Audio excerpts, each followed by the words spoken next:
මෙන්න දැන් ලැබුණු පුවතක්. අපි දන්නවා මේ මත්ද්‍රව්‍ය ගෙනල්ලා තිබෙන්නේ මේ ගම්වල මේ අහිංසක දුප්පත් ජනතාවගේ දරුවන්ට පාවිච්චි කරා. වෙන කාටවත් ඒකාබද්ධ මෙහෙයුමක් යටතේ අපිට ලොකු ගමනක් තිබෙනවා. ඉතින් අපි විශ්වාස කරනවා රටක් පොහොසත් වෙන්නේ එහෙමයි. අනිත් පැත්තෙන් රටක් පොහොසත් යුත්තේ ජනතාවගේ ආකල්ප වෙනස් යුත්තේ එක පැත්තකින් හොරකම වංචාව දූෂණේ නාස්ති නතර කරන්න ඕන. නව රජයේ එකට අවශ්‍ය කරන මැදිහත් වීම සිදු කරමින් තිබෙනවා.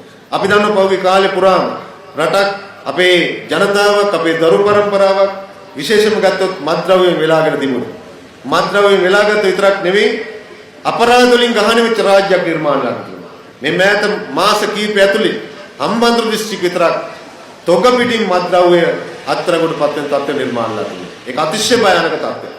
අපි දන්නවා මේ මත්ද්‍රව්‍ය ගෙනල්ලා තිබෙන්නේ මේ ගම්වල මේ අහිංසක දුප්පත් ජනතාවගේ දරුවන්ට පාවිච්චි කරා.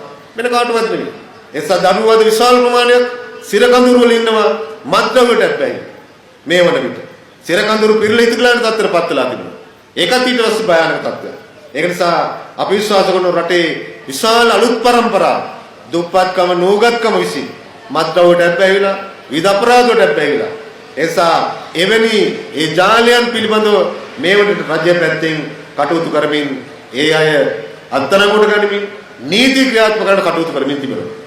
විශේෂයෙන් ඔබ දකින්න ඇති ඊයේ නව ආයතනයක් අපි ස්ථාපිත කරා මැදිහත් වීමෙන් විශේෂයෙන් අපරාධයෙන් උත්පාදිත විමර්ශන කොට්ටාසය කියලා අපි ඊයේ නව ආයතනයක් ආරම්භ කරා. අපේ රටේ පහුගිය කාල සීමාව තුළ විවිධ අපරාධ සිද්ධ වුණා. දේපලත්පත් කරගත්තා.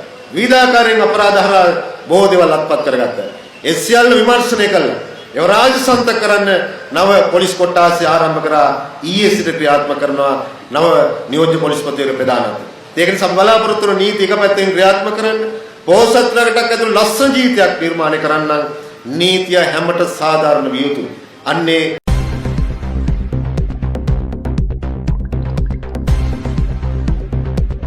තවත් පුවත් ඉදිරියේදී බලාපොරොත්තු වන්න.